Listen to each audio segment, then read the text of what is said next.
다 함께 묵상으로 기도하심으로 하나님 앞에 예배하겠습니다.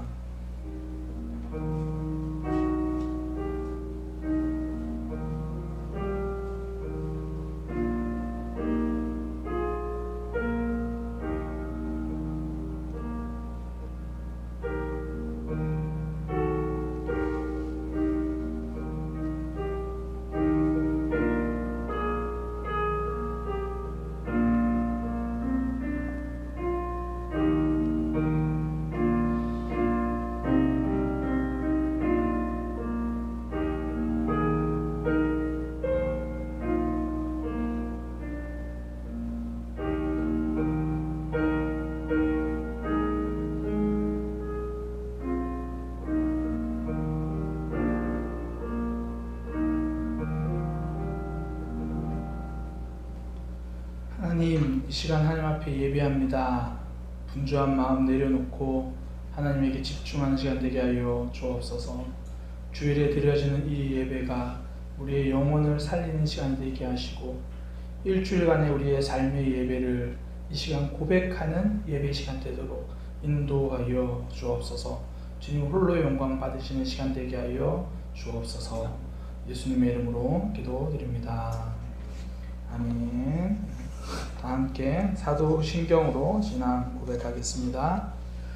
전능하사 천지를 만드신 하나님 아버지를 내가 믿사오며 그 외아들 우리 주 예수 그리스도를 내가 믿사오니 이는 성령으로 잉태하사 동정녀 마리아에게 나시고 본디오 빌라도에게 고난을 받으사 십자가에 못 박혀 죽으시고 장사한 지 사흘 만에 죽은 자 가운데서 다시 살아나시사 하늘에 오르사 전능하신 하나님 우편에 앉아 계시다가 저리로서 산자와 죽은 자를 심판하러 오시리라. 성령을 믿사오며 거룩한 공회와 성도가 서로 교통하는 것과 죄를 사하여 주시는 것과 몸이 다시 사는 것과 영원히 사는 것을 믿사옵나이다. 아멘. 찬송가 407장입니다. 찬송가 407장입니다.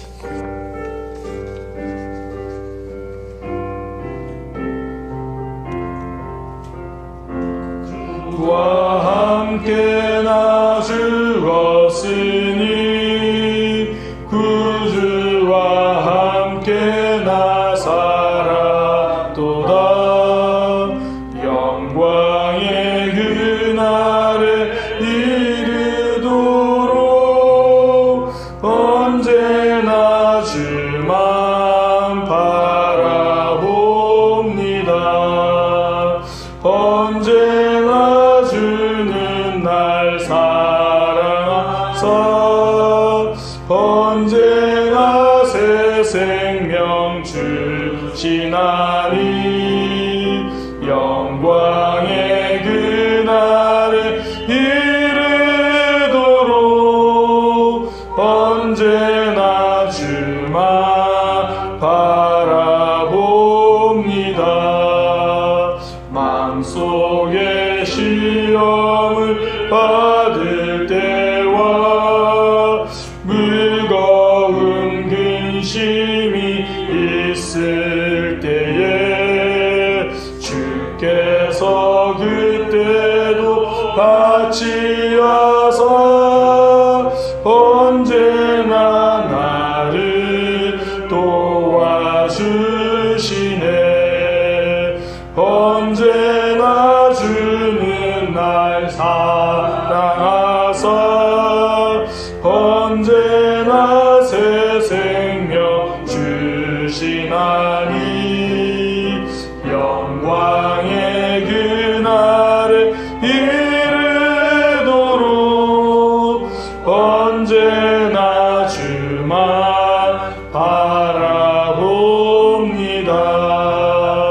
뼈아픈 눈물을 흘릴 때와 쓰라린 마음으로 단식할 때 주께서 그때도 같이 와서 언제나 나를 생각하시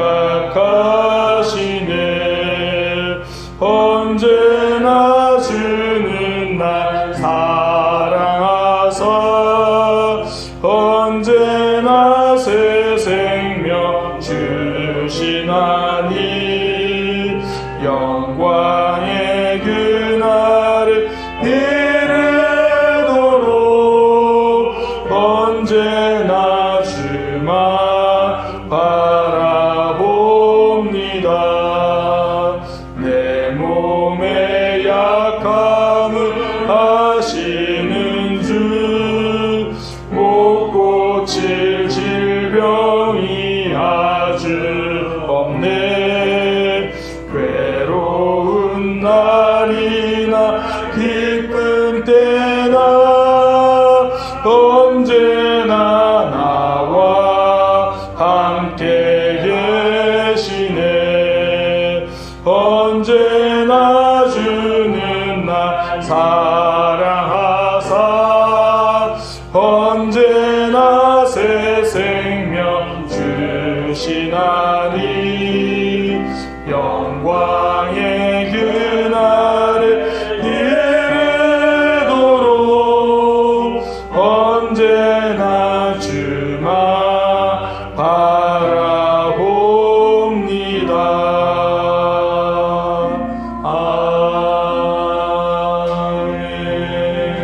아멘. 아멘. 우리를 대표해서 장한철 장로님 기도해 주시겠습니다. 거룩하신 하나님 아버지 감사합니다. 코로나19가 확산되어 비대면 예배를 드리는 우리 성도님 가정을 지켜주시길 간절히고 바랍니다. 아멘. 코로나로 인해 사회적 거리두기로 성도들이 시간적, 장소적 거리를 두고 비대면 예배를 드리지만 하나님과 더더욱 가까이 있게 하시고 성도 간에 영적으로 심적으로 하나가 되도록 주님 우리를 하나 되게 하여 주시옵소서. 아멘. 나라 민족 가운데 하나님의 위로가 임하게 하소서. 방역 담당 기관과 의료진에게 지혜와 힘을 주시고 아멘. 속히 치료제와 백신이 개발되게 하여 주시옵소서. 아멘. 바이러스와 세로 경제적 어려움을 당하는 소상공인 뿐만 아니라 취약 계층에게 도움의 손길이 이어지게 하여 주시옵소서. 아멘. 모든 성도들이 각자의 자리에서 온 마음을 다해 영과 진리로 예배하게 하시고 선포되는 말씀을 통해 성령의 임재를 경험하게 하여 주시옵소서. 아멘. 비대면 예배로 함께 찬양과 경배와 찬양을 드리지 못하지만 곧 코로나19 바이러스가 하나님의 은혜로 극복되어 아멘. 함께 예배를 드리고 경배와 찬양 그리고 교제와 서로가 서로에게 힘이 되는 시간을 기대합니다. 한국교회 가운데 성령의 능력이 임하게 하옵소서. 아멘. 전염병의 위기 속에 부활의 신앙을 가지고 세상을 섬기는 한국교회가 되게 하여 주시옵소서. 아멘. 하나님 아버지, 지난 한 주간 하나님의 은혜가 가운데 살면서도 그 은혜를 믿고 살았던 우리의 죄를 회개하오니 주님의 보혈로 우리를 깨끗하게 씻어 주시옵소서. 아멘. 이 시간 성령 하나님이 기름 부어 주셔서 어려운 상황 속에서도 감사가 넘쳐나고 시간마다 은혜가 충만한 예배 되게 하여 주시옵소서. 아멘. 사랑의 하나님, 코로나 위기 속에서도 우리 성도님들 건강과 필요에 따라 모든 것을 채워 주시옵기를 아멘. 원하오며 코로나가 장기화되어 주일 예배 외에는 모든 모임이 중단되는 이때도 하나님이 우리와 함께 계셔서 아멘. 우리의 믿음과 삶을 지켜 주시옵소서. 아멘. 불안 가운데도 하나님의 크고 놀라운 은혜를 기대한 믿음의 사랑으로 삼아 주시옵기를 원합니다. 오늘도 하나님의 말씀을 가지고 강단에 서신 우리 목사님을 사랑하여 하늘의 권세와 능력이 목사님을 통하여 나타나게 하여 주시고 말씀을 듣는 순간순간마다 우리의 잘못이 회개가 터져 나오게 하시고 성령의 위로로 감사가 넘치고 말씀을 통하여 모든 성도들의 문제가 해결함을 받는 귀한 시간이 되게 하여 주시옵소서. 교회 출석할 때도 각가지 문제로 혼란스럽게 우리가 있지만은 돌아갈 때 예배를 드리고 마치는 순간은 모든 영광을 하나님 앞에 돌리고 우리의 모든 문제가 기도로 해결받는 시간이 되게 하여 주시옵기를 간절히 원하오며 이 모든 말씀 사랑이 많으신 예수 그리스도 이름으로 기도합나이다. 아멘.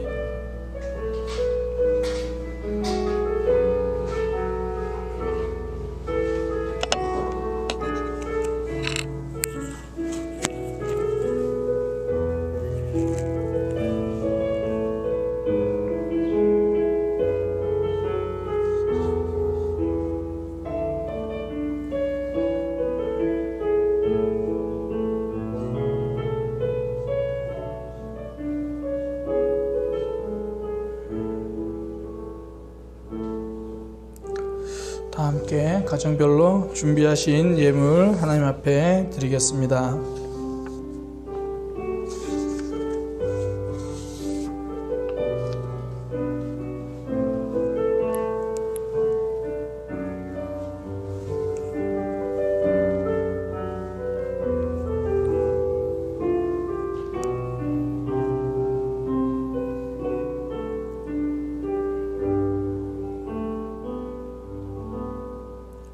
봉헌기도 드리겠습니다.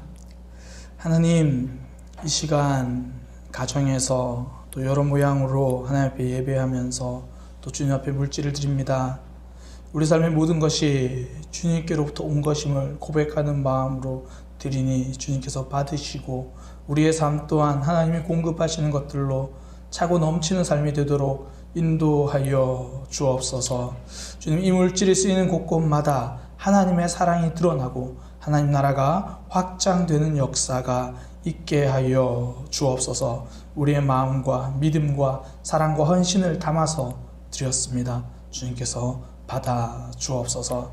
이 땅을 살아갈 때에 물질이 필요합니다. 하나님, 물질로 인하여 공고함 겪지 아니하도록 주님께서 공급하여 주옵소서. 믿음으로 살아갈 때에 때로는 물질 때문에 시험 들기도 합니다. 우리의 믿음 지켜주셔서 하나님을 고백하는 신앙 되도록 인도하여 주옵소서. 예수님의 이름으로 기도드립니다. 아멘. 교회 소식입니다. 예배는 이제 아직까지 계속 비대면으로 드리고 있어서 각 가정에서 온라인으로 드려지게 됩니다. 예배 후에 함께 예배드린 가족들과 구역 모임 진행해 주시기 바랍니다. 가정의 식구들 한 분도 빠짐없이 함께 말씀을 나누는 또 그런 귀한 은혜의 시간 되기를 소망합니다. 가정별로 드려진 헌금은요, 온라인 계좌로 봉헌해 주시거나 아니면 다시 오프라인 예배가 될 때 또 그렇게 교회로 가지고 오시면 됩니다. 지난 주일에 드려진 헌금은요, 수재문 돕기를 위해서 전국 재해구호협회에 전달하였습니다. 저희가 온라인 예배를 이렇게 시작할 때마다 그 헌금으로 또 주위의 연약한 지체들을 섬길 수 있어서 참 감사합니다. 많은 분들이 동참해 주셔서 감사합니다. 비대면 예배 조치가 끝날 때까지 새벽기도, 주일 예배 외에는 모든 모임을 자제하고 있습니다. 새벽기도도 녹음된 설교 파일을 그냥 전달하고 있고요. 또 주일 예배도 이렇게 온라인으로 진행하고 있습니다.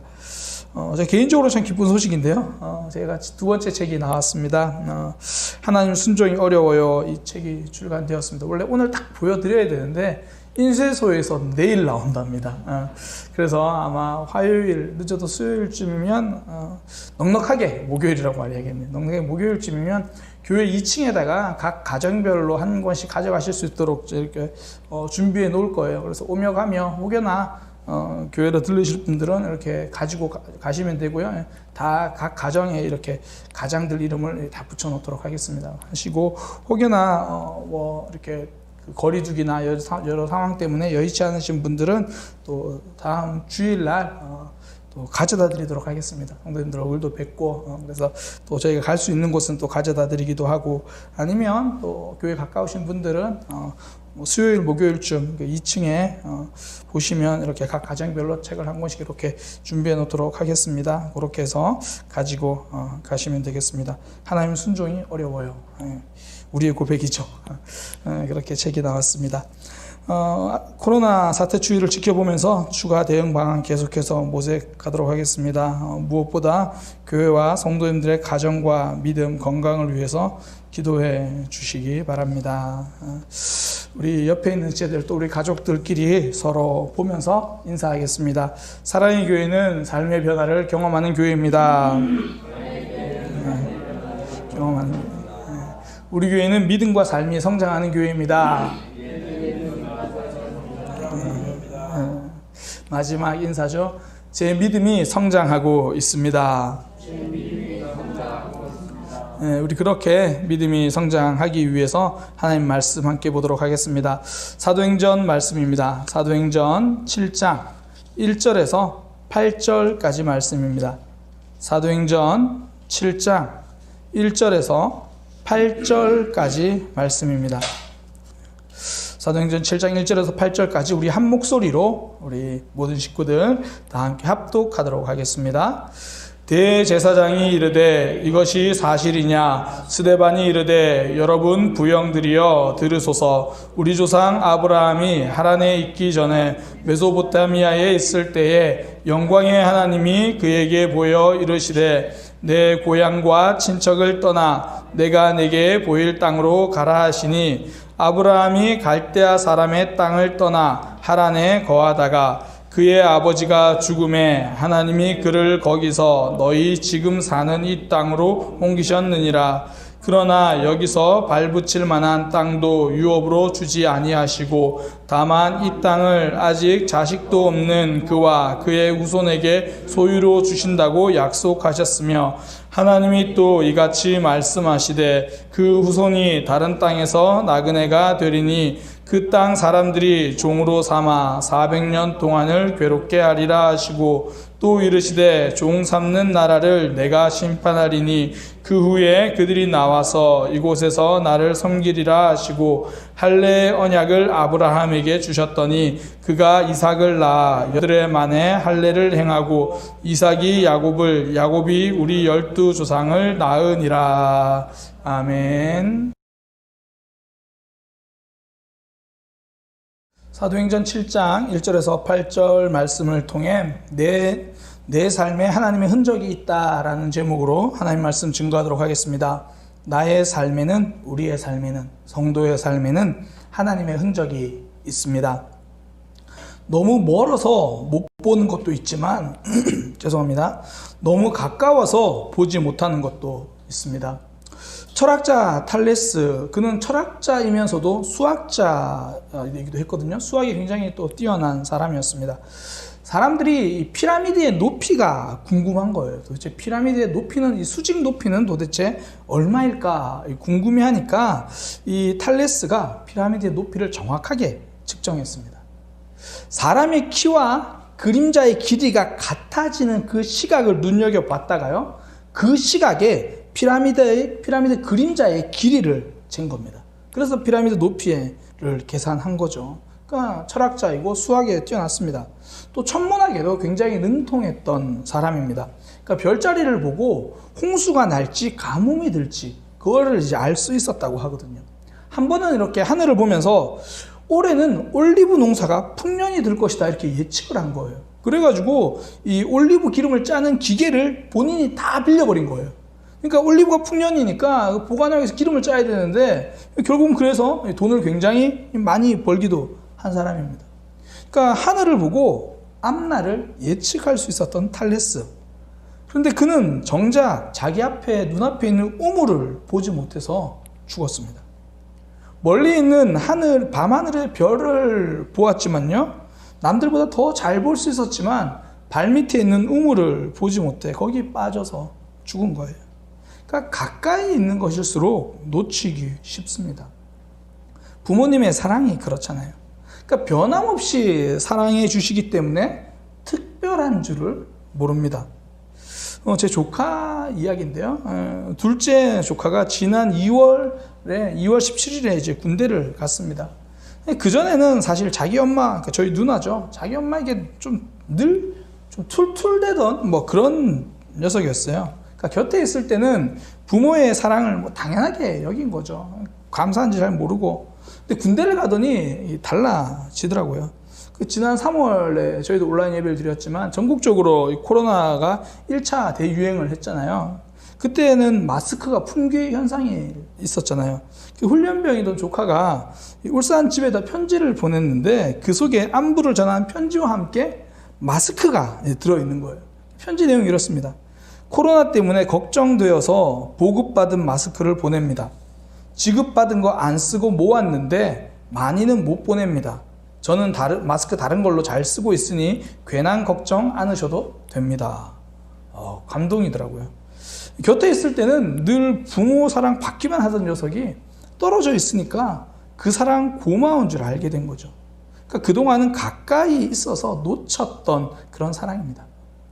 하나님의 사랑도요, 너무 멀어서 보이지 않는 것이 아니라 너무 가까이 있기 때문에 우리가 놓치는 거거든요. 그러니까 광야를 걷던 이스라엘 백성들, 하나님이 내려주시던 만나에 대해서 이제 불평하기 시작합니다. 처음 광야에 들어서던 날 먹을 것이 없어서 힘들었거든요.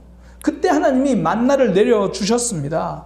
아무것도 없는 광야에서 먹을 것이 생긴 거죠. 감사고 감격입니다. 그러니까 먹을 것이 아무것도 없을 때는 만나가 기적이었는데 매일 내리는 만나는요, 기적이 아니라 일상이 되어 가는 거죠. 만나가 삶 속으로 너무 가까이 들어오니까 만나의 소중함이 보이지 않습니다. 기적이 너무 가까이 들어오니까 기적이라고 생각하지 않는 거예요. 그러니까 성도의 삶도 그렇죠. 하나님의 역사가 없는 것이 아니라 곁에 있으니까 느끼지 못할 때가 많습니다. 제가 훈련학교를 할 때마다 감사 제목을 한번 적어보세요, 이런 숙제를 제가 좀 자주 냅니다. 그때마다 성도님들이 하시는 공통된 고백이 있어요. 하나님께 감사할 일들이 생각보다 많습니다. 그동안 몰랐었는데 감사할 것이 참 많다. 하나님이 내 삶 구석구석에서 역사하고 계신다는 걸 깨달은 거죠. 너무 가까이 있어서 깨닫지 못했던 하나님을 감사를 적으면서 발견하게 되는 겁니다. 하나님이 우리와 함께 계시는 거죠. 성도의 삶 곳곳에 하나님의 흔적이 있습니다. 오늘 본문은요, 스데반 집사님의 전도 설교거든요. 그 설교 앞부분입니다. 아브라함에 대한 이야기인데요. 하나님이 아브라함을 부르신 이야기를 말하고 있습니다. 아브라함을 가나안 땅으로 이사가게 하신 그 이야기를 말하고 있습니다.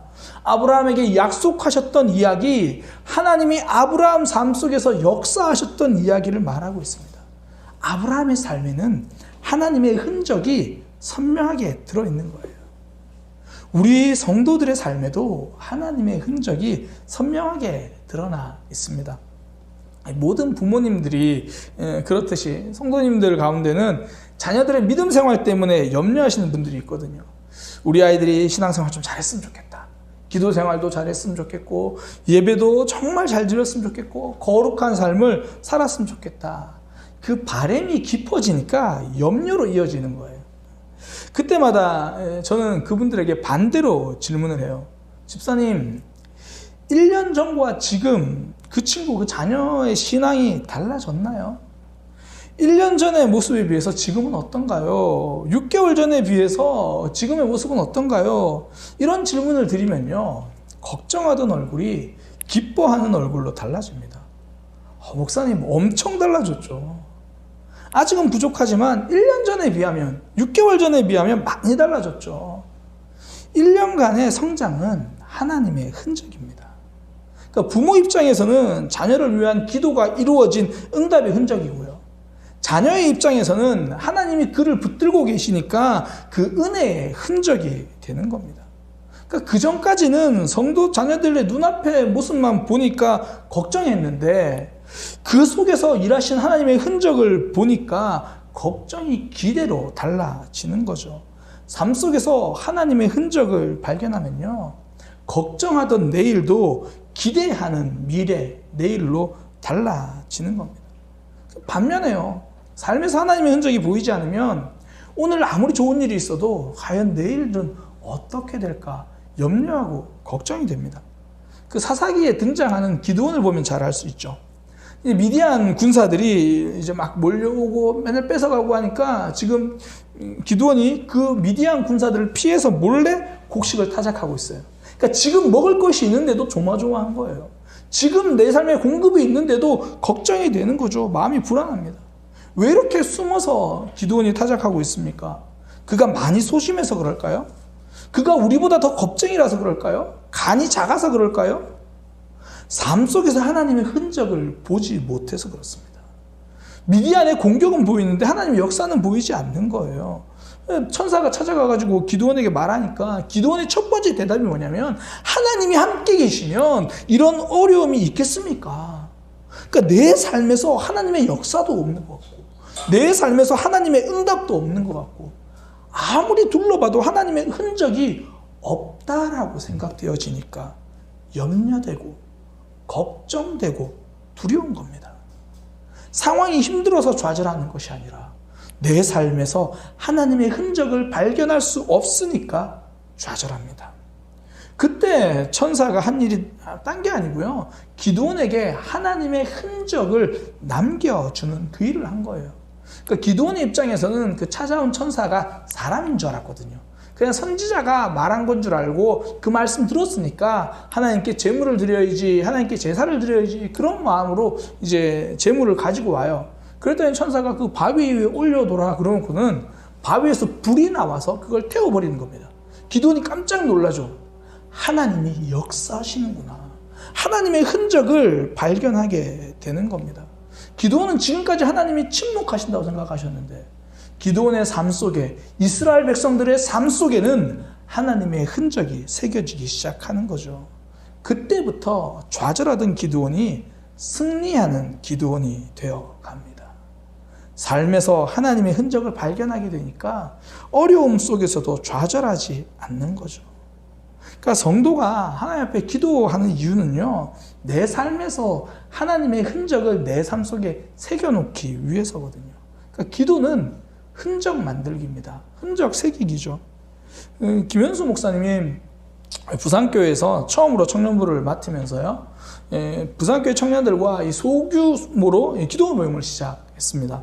그러니까 신앙의 힘을 잃어가던 이들에게 믿음의 힘을 좀 경험하게 해주려고 이렇게 만든 거예요. 그러던 중에 전국 침례교 부교육자 연합 세미나가 개최됐습니다. 그러니까 주최 측에서는 이게 처음 하는 행사다 보니까 과연 부사역자들이 얼마나 참석할까 좀 걱정이 됐던 것 같아요. 그래서 이 참여를 독려하기 위해서 경품을 걸었어요. 아이패드 10대, 그걸 비롯해서 뭐 여러 가지. 물론 당연히 그 당시 최고의 경품은 아이패드죠. 그 당시 최신 아이패드를 걸었으니까요. 예, 그때 저와 김현수 목사님도 참석을 했거든요. 참석하러 가기 전에요, 김현수 목사님이 그 기도 모임 하는 청년들에게 이렇게 기도 제목을 낸 거예요. 이번 세미나 경품 중에 아이패드가 있다. 위에서 기도해달라. 나도 기도할 거다. 아이패드가 목적이 아니다. 우리가 함께 모여 기도할 때 하나님은 응답하신다는 증거를 나는 여러분들이 경험했으면 좋겠다. 그렇게 이야기를 하는 거예요. 그렇게 이제 기도를 부탁하고 간 거죠. 저도 알았으면 애들한테 부탁을 했어야 되는데. 그리고 2박 3일 세미나 마치고요, 마지막 날 경품 추첨. 항상 이런 건 마지막 날 하죠. 마지막 날 경품 추첨. 다른 경품 다 추첨되고요, 마지막으로 아이패드가 나왔습니다. 그 많은 사람들 중에 김현수 목사님 이름이 불렸습니다. 그 후에 함께 기도한 청년들은요, 우리 소그룹이 함께 모여 기도하면 하나님이 응답하시는구나, 그걸 깨닫고 작은 문제도 큰 문제도 하나님 앞에 기도하기 시작한 거예요. 하나님이 주신 선물은 아이패드가 아닙니다. 응답의 흔적이었습니다. 이런 응답의 흔적을 보면요, 힘들 때 염려하기보다 기도하게 되는 거거든요. 그러니까 하나님을 의지한다라는 말은 하나님의 흔적을 기억한다라는 말입니다. 기도 응답을 생각하며 응답하신 흔적을 우리가 기억하는 거고, 나를 붙들어 주셨던 때를 기억하며 그 인도하심의 흔적을 우리가 바라보는 거죠. 그 흔적을 기억하면요, 힘든 상황에서도 믿음으로 이겨낼 수 있는 거죠. 코로나 때문에 나라가 어렵죠. 삶이 어렵습니다. 그런데 삶은 원래 코로나가 없어도 어렵습니다. 이런저런 어려움이 있죠. 그때 성도는요, 하나님의 흔적을 기억하는 겁니다. 하나님의 흔적을 발견하고 바라보면 힘든 상황도 믿음으로 이겨낼 수 있는 거죠. 저는 우리의 삶도, 우리의 삶 속에서 일하시는 그 하나님의 흔적이 선명하다고 생각합니다. 하나님의 흔적이 있거든요.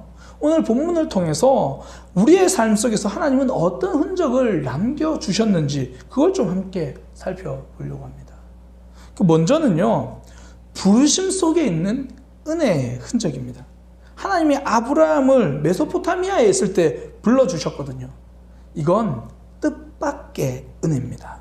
그러니까 메소포타미아라고 하면요, 하나님과 전혀 상관없는 곳이에요.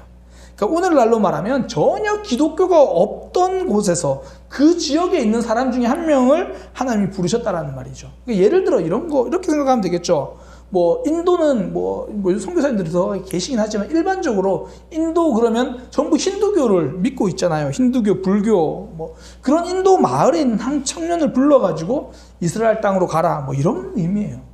그러니까 아브라함이 하나님을 찾기도 전에 하나님은 아브라함을 찾아가신 거고요.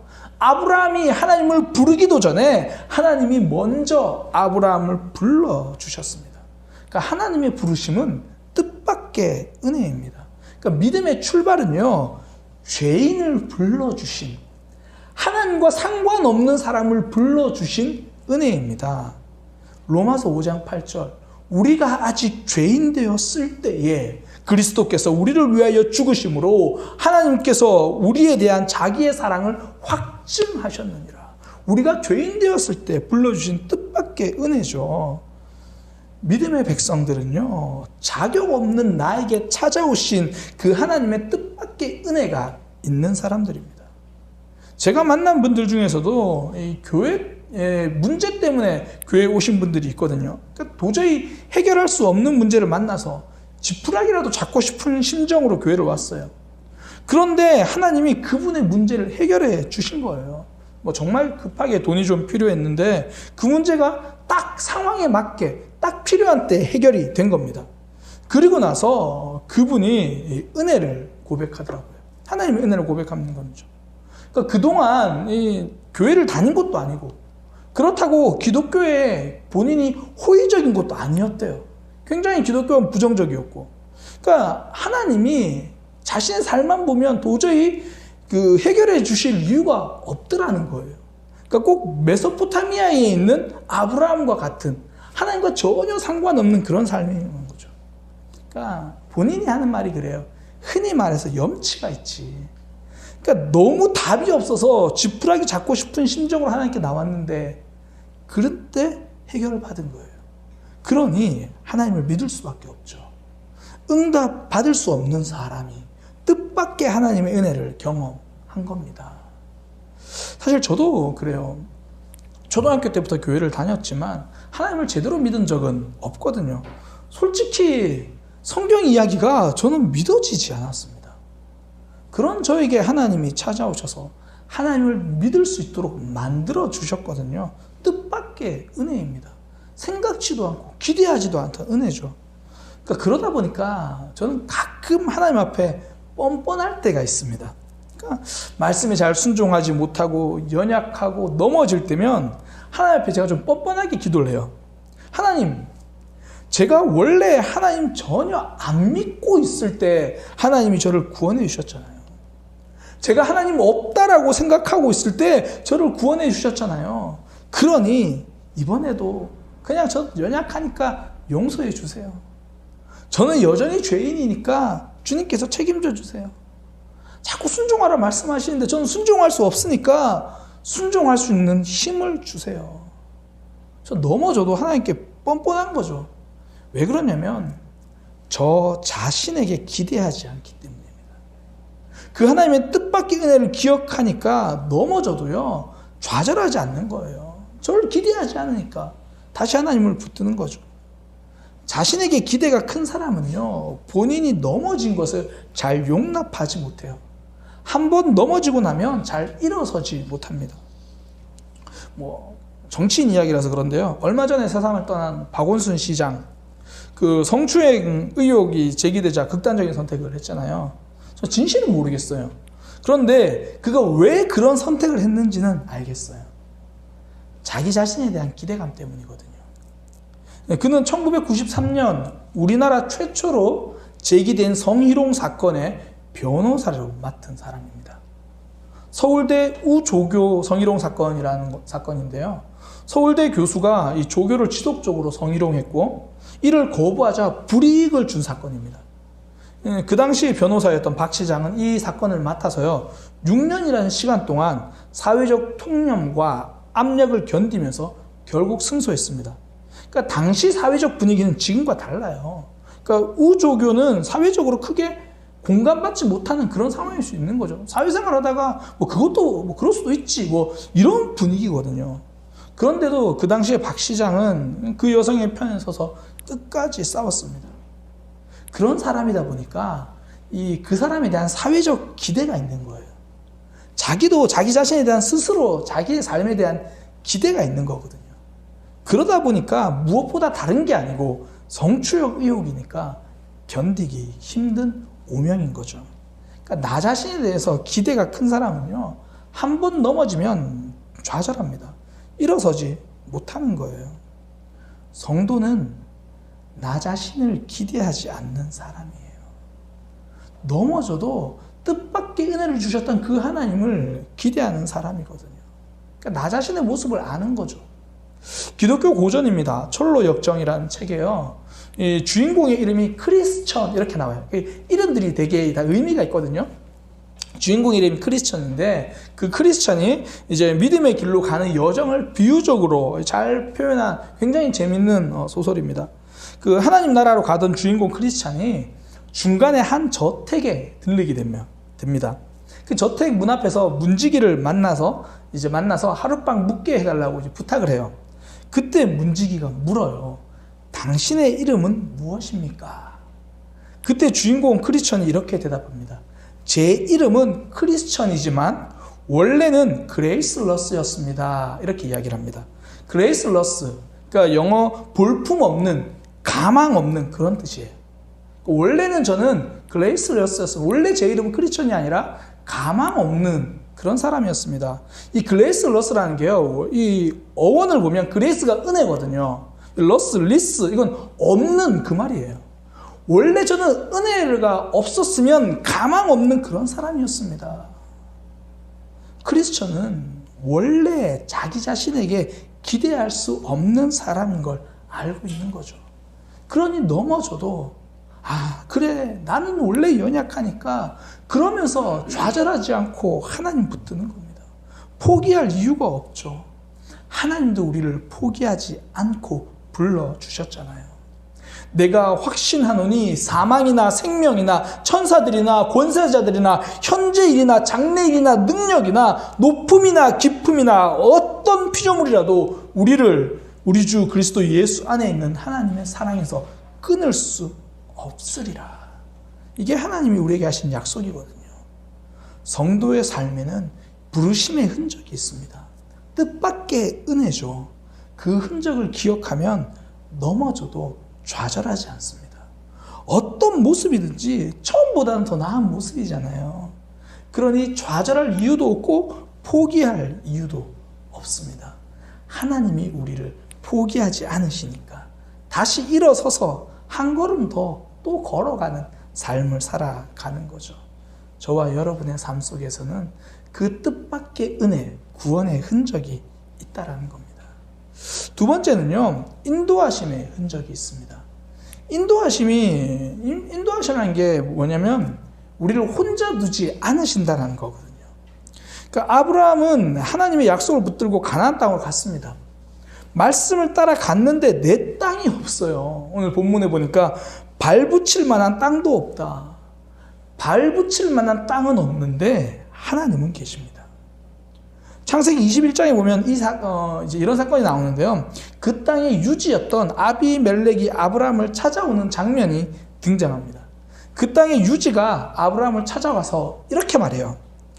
당신이 무슨 일을 하든지 하나님이 너와 함께 계신다는 것을 우리는 알았다. 당신이 무슨 일을 하든지 하나님이 함께 계심을 알았다. 인도하심의 흔적, 그건 변함없이 동행하시는 흔적입니다. 그러니까 성경에 등장한 요셉을 보면 알 수 있죠. 요셉의 삶의 핵심 키워드를 자꾸 사람들이 꿈이라고 생각하는데 요셉의 삶의 핵심 키워드는 꿈이 아니라 동행입니다. 형들이 동생 요셉을 노예로 팔아버렸잖아요. 그렇게 팔려간 요셉의 삶을 성경은 이렇게 기록합니다. 여호와께서 요셉과 함께 계심으로 여호와께서 그와 함께 하심을 보며 지금 요셉의 삶의 자유가 사라졌습니다. 안락함이 사라졌습니다. 그런데도 여전히 하나님은 함께 계십니다.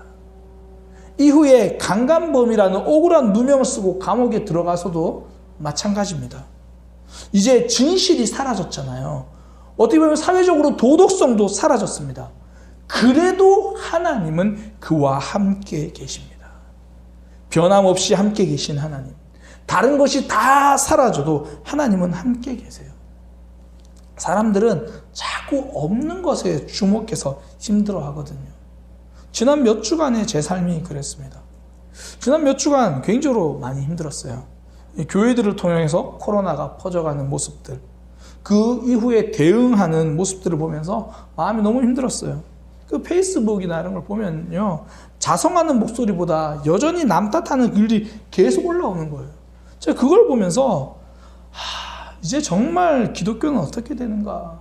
사실 뭐 그전부터 그러지 말아야겠지라는 생각을 하면서도 그때 드는 생각, 정말 이제 한국교회 어떻게 되는가. 그러니까 저는 안 그런 것처럼 이제 한국교회는 어떻게 되는가, 그런 생각밖에 안 드는 거예요. 너무 마음이 힘들었습니다. 그러던 중에 매일 성경 큐티를 하는데요, 이사야 33장 5절 말씀, 여호와께서 지극히 존귀하시니 그는 높은 곳에 거하시며 정의와 공의를 시온에 충만하게 하심이라. 내가 걱정할 일이 아니구나. 저는 이 땅에서 정의와 공의가 사라져 간다고 생각했거든요. 너무 힘들고 안타깝더라고. 없는 것만 보니까 이거 어떡하지 생각밖에 안 들더라고요. 그런데 성경은 분명하게 선언합니다. 정의와 공의를 하나님이 드러내신다는 거예요. 저는 하나님, 이 땅에 거룩이 사라졌습니다. 정의가 사라졌습니다. 회개가 사라졌습니다. 없는 것에만 주목하고 있었는데요, 그건 교만이었습니다. 하나님은 여전히 살아계시는 거죠. 변함없이 동행하고 계십니다. 그러니까 제가 주목해야 될 것은 상실된 정의와 공의가 아니었습니다. 정의와 공의를 회복시키실 성실하신 하나님이셨습니다. 삶에서 우리는 잃어버리는 시간이 찾아올 때가 있거든요. 건강을 잃어버릴 때가 있고, 사랑을 잃어버릴 때가 있습니다. 상실의 때죠. 그 상실의 때에도 하나님은 변함없이 동행하십니다. 성실하신 하나님이 살아 계십니다. 그 성실하신 하나님은 하나님의 때에 반드시 역사해 주시는 거예요. 성도는 그 때를 기다리는 겁니다. 지난 8월 14일부터 16일까지 사흘 동안 전국 택배 노동자들이 쉴 수 있는 택배 없는 날, 그게 있었잖아요. 이때 많은 사람들이 SNS에 이런 글을 올렸습니다. 이 택배 사진과 함께 짧게 글을 쓴 거예요. 늦어도 괜찮아. 그러니까 택배 기사들이 좀 쉬라는 그런 의미죠. 늦어도 괜찮아. 하루 이틀, 며칠 늦어도 괜찮다라고 이야기를 한 거죠. 전 이 말을 진짜 할 수 있는 사람은 성도라고 생각합니다. 우리 삶에서 지금 내가 원하는 기도 제목이 응답되지 않는 것 같아도 하나님이 성실하시니까, 하나님이 살아계시니까 조금 늦어도 괜찮습니다. 내가 보기에 좀 답답해 보여도 하나님의 응답, 내가 보기에 늦어 보이는 거지 하나님의 응답이 없는 것이 아니거든요. 하나님이 아브라함에게 약속하시잖아요. 이 땅을 너와 너의 후손에게 주겠다. 그러면서 더 나아가서 이렇게 말씀하세요. 그 후손들이 애굽의 노예로 지내게 될 거다. 얼마나 답답한 상황이에요. 그래도 하나님의 일하심은 그때도 멈추지 않아요. 400년 후에 다시 그의 후손을 약속의 땅으로 데리고 오시거든요. 근데 이 400년이 하나님의 시간인 거예요. 내가 원하는 시간과 다른, 조금은 기다려야 하는, 조금은 늦어지는 시간이죠. 그러나 하나님은 반드시 이스라엘 백성들을 건져내십니다. 하나님은 그 400년 동안 하나님의 성실함을 증명하는 시간으로 쓰신 거죠.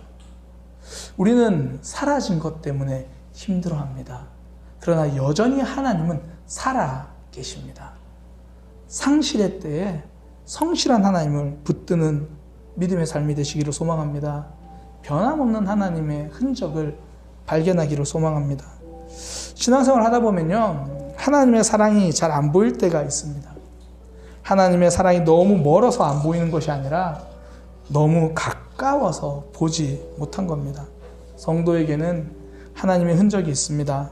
하나님을 부인하던 죄인을 불러주신 뜻밖의 은혜, 그 흔적을 기억하는 성도는 좌절하지 않습니다. 성도에게는 인도하심의 흔적이 있습니다.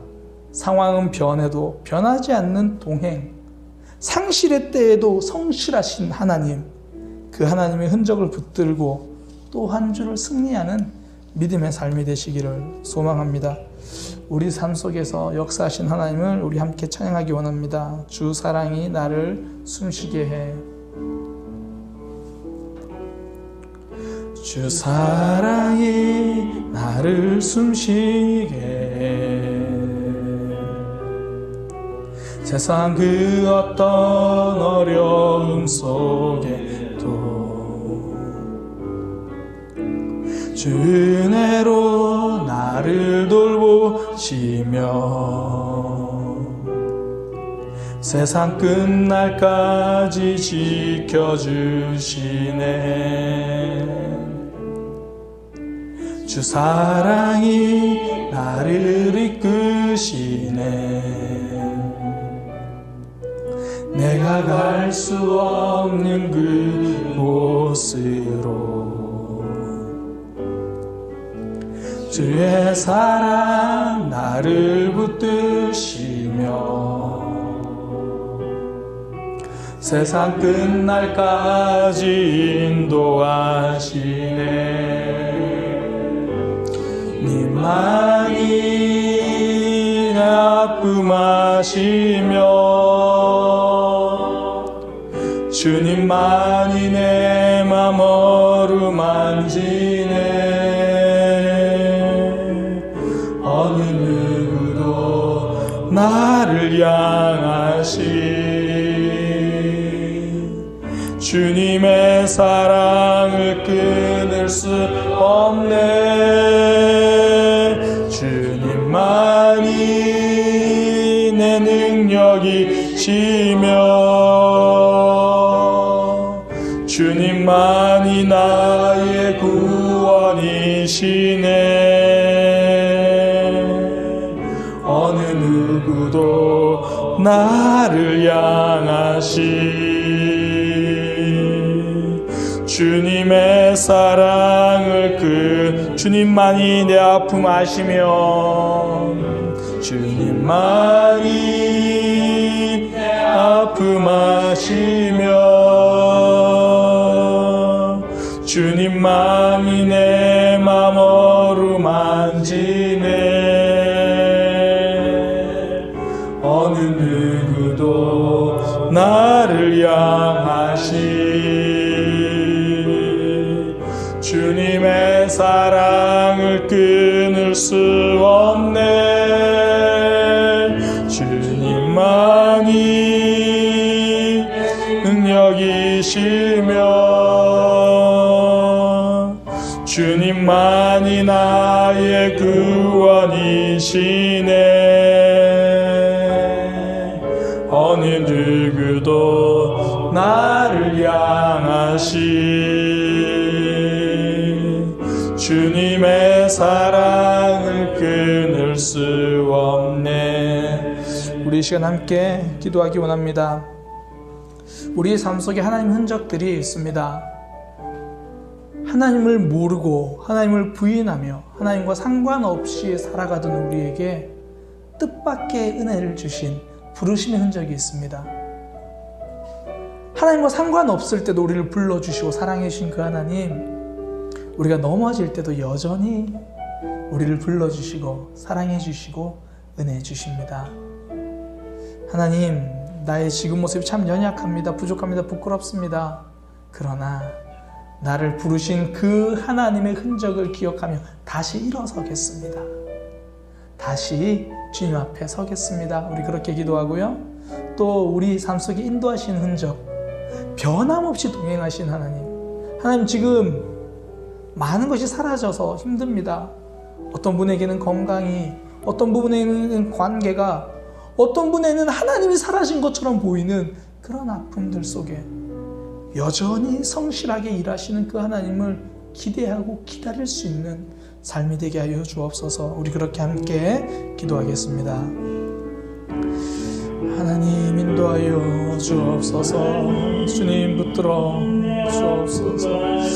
하나님 믿음 생활 잘해보겠다고 다짐하고 하나님 앞에 신실하게 서고 싶은데 넘어질 때가 더 많습니다. 좌절할 때가 많습니다. 주님, 주일에 다짐하고 월요일에 넘어지는, 아니 오전에 다짐하고 우리의 약함을 고백합니다. 주여, 이런 우리도 하나님이 구원하여 주셨고, 이런 우리도 하나님이 자녀 삼아 주셨고, 이런 우리도 이런 부족한 우리에게 사명 맡겨주셨으니 하나님, 그 하나님을 기억하고 일어서겠습니다. 주님, 붙들어 주옵소서. 나를 기대하지 않고 하나님을 기대하겠습니다. 주님, 붙들어 주시고 인도하여 주옵소서. 특별히 하나님 앞에 기도하는 것은 우리의 삶 변함없이 인도하시는 그 하나님 바라보게 하여 주옵소서. 변함없는 동행 바라보게 하여 주옵소서. 모든 것이 사라져서 사라진 것을 바라보며 힘들어하는 우리에게 여전히 살아계시는 그 하나님에게 주목할 수 있는 우리의 신앙, 우리의 삶이 되게 하여 주옵소서. 하나님이 우리 삶 속에 일하시는 그 흔적을 발견하며 바라보는 삶이 되기 원하오니 주님, 인도하여 주옵소서. 하나님, 우리의 삶에는 하나님의 흔적이 있습니다. 이미 우리 속에 계셔서, 너무 곁에 계셔서 잘 보지 못했던 하나님, 그 하나님의 흔적 다시 더듬어 발견할 수 있는 이번 한 주가 되게 하여 주옵소서. 아무 이유 없이 구원해 주셨으니 아무 이유 없이 용서하여 주시고 아무 이유 없이 회복시켜 주옵소서. 우리는 변하는 것 때문에 마음이 힘들어할 때 변하지 않고 동행하시는 그 하나님, 우리의 삶을 붙들어 주옵소서. 이제는 우리 주 예수 그리스도의 은혜와 하나님 아버지의 크신 사랑과 성령 하나님의 역사하심이 우리 삶에서 하나님의 흔적을 다시 한번 발견하고 회복되기를 다짐하는 모든 이들에게 지금부터 영원까지 함께 있을지어다.